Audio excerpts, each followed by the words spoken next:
એવા પુરુષો છે જે આર્મીની લાઈનની અંદર હશે. આપણે લક્ષ્મણજીની વાત શીખવે છે. 14 વર્ષ પોતાની પત્નીથી દૂર હતા. પેલા નાક કાપી નાખ્યું, એનું નામ શું હતું? શૂરપંખા. વિશ્વની સુંદરી હતી.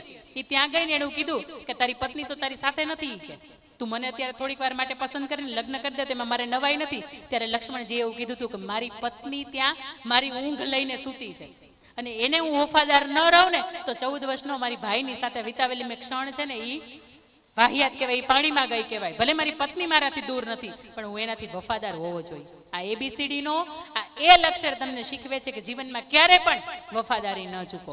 કારણ કે એક દીકરી કે એક દીકરાની ઘરે કંઈ પણ પ્રશ્ન બનશે ને, એટલે એના સમાજમાં એની આસપાસ રહેતા હશે ને બધાને એમ થશે કે આપણી દીકરી ન ભણતી હોય સારું, હો એ દીકરી ભણતી હતી ને આવું થયું. એટલે તમારા એકના લીધે આસપાસનું ઘણું બધું સડે છે. એક કેરી સડેલી હોય ટોપલામાં પડી હોય ને, તમે 5 દી ધ્યાન ન આપો ને એટલે બીજી 5 એ સડે. પણ એક સડેલી હોય ને જો તમે ઉઠાવી લ્યો તો બીજી 5 ને અસર ન થાય. એલ પછી એમ, એમ ને આ તું ધ્યાન રાખજો, યાદ રાખજે તું. એલ પછી એમ, મેચ્યોર એન્ડ મોટિવેટ. મેં તમને કીધું કે ઘણા 30 વર્ષના થયા હોય ને તો એને એવું ન થતું હોય કે આપણે કમાવવું જોઈએ. આ એક સત્ય પ્રસંગ મેં મારી આંખે જોયેલો છે, મેં મારી નજરે જોયેલો છે. એક વખત હું 8:30 વાગે મારા ઘર તરફ જતી હતી. મારા ઘરના પાછળની અંદર એક ઝૂંપડપટ્ટી જેવો વિસ્તાર આવે છે, અને ત્યાં એક 8 વર્ષની દીકરી અને એનો નાનકડો 4 વર્ષનો એનો ભાઈ એની સાથે એક કચરો વીણતી હતી. એક મોટી એની સાથે થેલી હતી, એની અંદર પ્લાસ્ટિકની બોટલો આપણે જ્યાં ત્યાં ફેંકી દઈએ છીએ, પર્યાવરણની સુરક્ષા જાળવતા નથી, તો એ બધો કચરો છે એ ભેગો કરતી હતી. એટલે મેં જોયું તો 8:20નો સમય થયો હતો. મેં ગાડી ઊભી રાખી, દીકરીને પૂછ્યું કે બેટા 8:30નો સમય છે, આ અંધારું છે, પાછળથી ઝૂંપડપટ્ટી જેવો થોડો પછાત એરિયો છે, તો તું શા માટે અહીંયા 8:30 વાગે આ કચરો વીણવાનું કામ કરે? દિવસ તારે નથી ઉગતો? ત્યારે દીકરી એવું, મેં તો તારી આસપાસ કોઈ તારું કોઈ છે ને, નાનો એવો ભાઈ છે, એને તું લઈને અહીંયા આવી છો? ત્યારે એ 8 વર્ષની દીકરી મને એવું કહે છે કે દીદી તમને સામે જે પેલા એક બેન દેખાય છે ને બેઠા છે ચાદર ઉપર, મેં કીધું હા, કે મારા મમ્મી છે. એના શરીરની અંદર એને ખંજવાળ આવી, એને રોગ નીકળો, એનું લોહી બારું આવે છે, એનું શરીર ગંધાય છે, કે જેના લીધે મારા પપ્પા અમને ત્રણેયને છોડીને જતા રહ્યા છે. મારા મમ્મી આવી હાલતની અંદર, અમારે રહેવા માટે કોઈ છત નથી, અમારે પાથરવા કે ઓઢવાનું એક જ વસ્તુ છે, દિવસે અમે પાથરી દઈએ, રાત્રે આને આવો અમે ઓઢીને સૂઈ જઈએ. મારા મમ્મી આવી પરિસ્થિતિની અંદર ક્યાંય કમાવા જઈ શકે એમ નથી.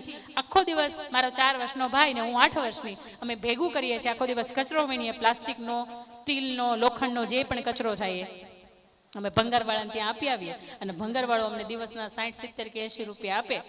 બન્યું એવું કે ગઈકાલે SMC વાળા આવ્યા હતા, એ બધું સાફ કરીને જતા રહ્યા હતા, એટલે અમને કચરો નથી મળ્યો.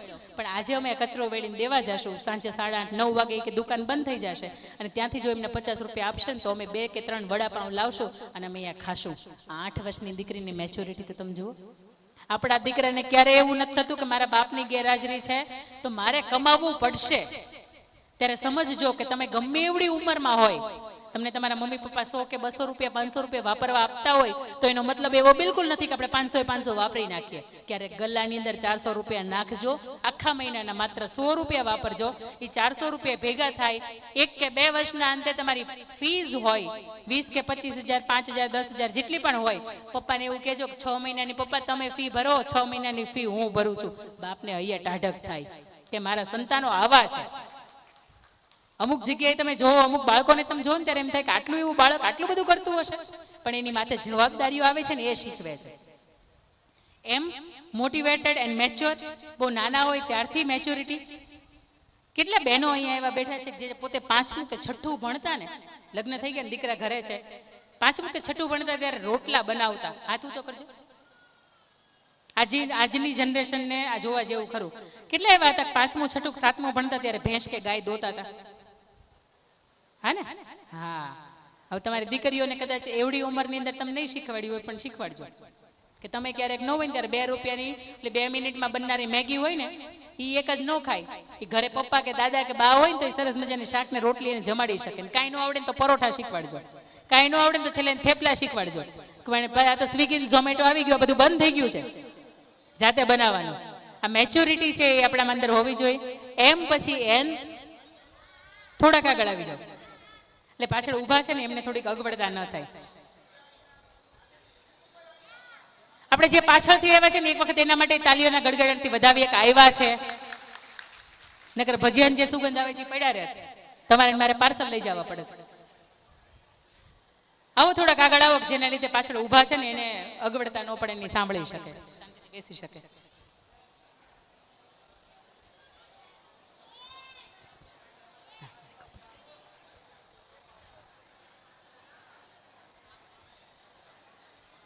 તમારામાં બહેનોની સંખ્યા વધારે છે, પણ આવે છે ને, એમ કયો આવે છે. આપણે ફરીથી એક વખત પાછળથી આવ્યા છે ને, એના માટે આપણે તાલીઓને ગડગડાટથી વધાવીએ કે આપણે આગળ બેસવાની જગ્યા નથી આપી. હા, એમ પછી આવે છે એન. એન એટલે કે નેશન્સ લવર. 15મી ઓગસ્ટ હમણાં ગઈ, દરેક વ્યક્તિએ તિરંગાને માન આપ્યું. 16મી ઓગસ્ટે સાંજે જોયા હશે તમે તિરંગા ક્યાં હતા. આ રાષ્ટ્રપ્રેમ છે? નથી. તમે તમારું પોતાનું ગાર્ડન હોય, તમે તમારી પોતાની 2, 5, 10 ફૂલ છોડ વાવ્યા હોય તો એની અંદર તમે નુકસાન ન થાય તમે એવું જોવો. કોઈ વ્યક્તિ તમારું ફૂલ તોડી જાય તો તમને દુઃખ થાય, તમે અંદર ખાતર નાખ્યા કરો, સરસ પાણી આપો, પણ તમે ગવર્મેન્ટના ગાર્ડનની અંદર જાઓ છો તો ત્યાં કેમ તમે બેઠા બેઠા પાંદડા તોડ્યા જ કરો. અમુક તો એવા હોય, તાળી હોય કે નાળિયેરી હોય તો એની અંદર ઓલા પરિકર લઈને જાય, નામ લખી આવે. એટલે ભાઈ એની ઉપર હું કામ એને છે, તારો પ્રેમ છે તો તારા દિલની અંદર રાખ. એની ઉપર નાળિયેરીને હું કામ એમ કે છે કે અમે બે પ્રેમ કરીએ છીએ.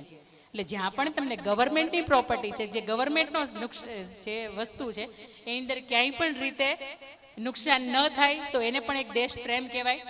આર્મીના જવાનના કપડાં પહેરી લેવાય, પોલીસના કપડાં પહેરી લેવાય, એનાથી દેશ પ્રેમ ન છલકાય. સમયે જો તમે અઢળક રૂપિયા કમાતા હોય તો સમયસર ટેક્સ ભરો તો એ દેશ પ્રેમ છે. કોઈની સાથે કોઈ ખોટું ન કરો એ દેશ પ્રેમ છે. કોઈ સારું સમાજ હિતનું કામ થતું હોય, તમે તમારું કાંઈ ન આપો, તમે તમારી હાજરી આપો, એ દેશ પ્રેમ છે. અને આપણે આપણા બાળકોને એવા સરસ બનાવીએ કે આખી દુનિયા એની ઉપર ગર્વ લઈ શકે, એ એક પ્રકારનો દેશ પ્રેમ છે.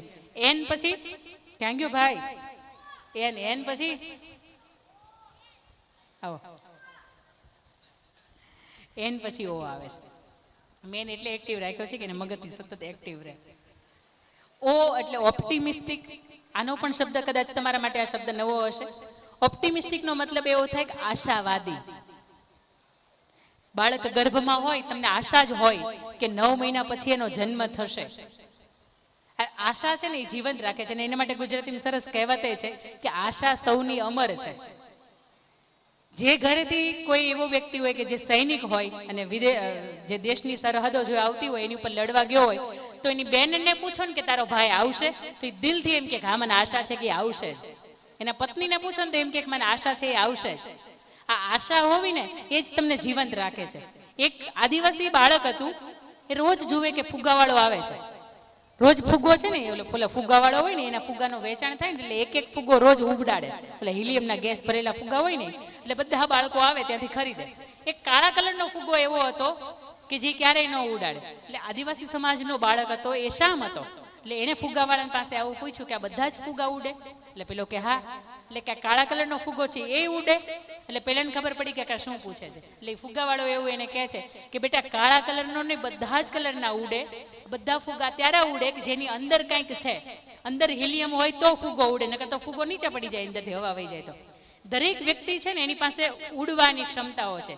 દરેક વ્યક્તિ છે ને એની પાસે આસમાનમાં પોતાની જગ્યા, પોતાનું નામ નોંધાવવાની એની પાસે ક્ષમતાઓ છે. પણ ક્યારે પોતાની અંદર કંઈક હશે ને તો તમારા 90% આવ્યા હોય પણ બાજુવાળામાંથી જોઈ ને તો એ તમને ક્યાંય કામ ન લાગે. પણ તમારા 70% જ આવ્યા હોય ને તમારી પોતાની મહેનત ના હોય તો બની શકે ભવિષ્યમાં તમે ડોક્ટર થઈ શકો ખરા. આ 55%નું રિઝલ્ટ છે ને હું બોલી શકું છું, એનું કારણ એ છે કે 55 પોતાની મહેનત ના હતા. પણ 90 આવ્યા હોય તો 90 ગામની જોઈને મહેનત ના આવ્યા હોય તમારામાં તો તે તમારું કાંઈ થાય નહીં. એટલે કોઈ પણ ઘટના બને, આશા હંમેશા રાખજો કે આવું તો થશે જ. આપણે પાસ તો થશું જ, એટીકેટી તો નહીં જ આવે, તકલીફ તો નહીં જ થાય. દવાખાને ગયું હોય કોરોનાની અંદર એ માણસ અને એ મનથી એવું નક્કી કરે કે આઈ હોપ કે હું બચી જાઉં, તો દુનિયાની તમામ શક્તિઓ છે ને એને બચાવવા માટે કામ કરે. પણ એ મનથી એમ કે હું તો હારી ગયો, હું તો મરી ગયો. એટલે દુનિયાની જેટલી પણ શક્તિઓ છે ને બધી એને અસર કરે કે આ બરોબર છે, હારી ગયો છે ને તો હારવા જ જોઈએ. ઓ તમને એવું શીખવે છે ઓપ્ટિમિસ્ટિક. ઓ પછી પી પેશન, તમારી ધગશ. તમે રવિન્દ્ર જાડેજાને ઓળખો છો? હા કે ના? ઓળખતા જ હશો. તો જામનગરનું ગુજરાતનું ગૌરવ છે, ઓળખવા જ જોઈએ. રવિન્દ્ર જાડેજા 17 વર્ષની હતા ને ત્યારે એમના મમ્મીનું મૃત્યુ થયું હતું. અને એમના પપ્પા હતા ને વોચમેનનું કામ કરતા હતા. એની પાસે બે ઓપ્શન હતા. 17 વર્ષની ઉંમરે કાં તો એ ઘરકામ શીખી જાય, રસોઈ શીખી જાય અને એના પપ્પાનું બધા બહેનો હતા એની સાથે રહે. અને બીજો ઓપ્શન હતો પપ્પા વોચમેનનું કામ કરતા હતા તો એ ભલામણથી આપણે પણ ક્યાંક વોચમેનની અંદર ગોઠવાઈ જાય. પણ એનું પેશન, એની ધગશ એવી હતી કે આ દુનિયા મને વોચમેનના દીકરા તરીકે નહીં, આ દુનિયા મને બેસ્ટ ક્રિકેટર તરીકે યાદ રાખે. અને પોતે ક્રિકેટરની અંદર જંપલાયું, રાત દિવસ મહેનત કરી અને આજે આપણે બહુ ગર્વથી મોદી સાહેબ એને એવું કે હા જાડુ બાપુ આવી રીતે એ ઓળખાણ એને ઊભી કરી. ધોરણ 10 ની અંદર સચિન ફેલ, છતાંય આજે ગોડ ઓફ ક્રિકેટ તરીકે કોઈનું નામ આવતું હોય તો સચિન. ધોરણ 12 ની અંદર એક્ઝામ દેવાની તૈયારી, એક બાજુ તો એક્ઝામ હતી, એક બાજુ એની ટેસ્ટ મેચ ચાલતી હતી અને આ બાજુ વિરાટ કોહલીના પપ્પાનું દેહાંત થયું હતું. ત્યારે એને નક્કી કર્યું હતું કે પપ્પાને અગ્નિદાહ ત્યારે જ દઈશ કે જ્યારે આની અંદર હું સદી કરીશ. અને એ જ દિવસે વિરાટ કોહલી એની અંદર સદી કરી અને પછી એના પપ્પાને અગ્નિદાહ આપ્યો હતો. આ પેશન છે, આ ધગશ છે, જે જીવનમાં જે સમયે જે ઘટના બનવાની છે એ બનવાની જ છે. આ વખતે પણ એવું બન્યું છે કે ઘણાય માર્ચની અંદર એક્ઝામ ચાલતી હતી બાળકોને, 10માની ને 12માની. પપ્પાનું દેહાંત થઈ ગયું હતું, દીકરાને ખબર છે અને છતાંય સાહેબ ડિસ્ટિંક્શનની અંદર આવ્યા છે, A1 A2 ગ્રેડ લાવ્યા છે. આવા દીકરાઓને વંદન છે.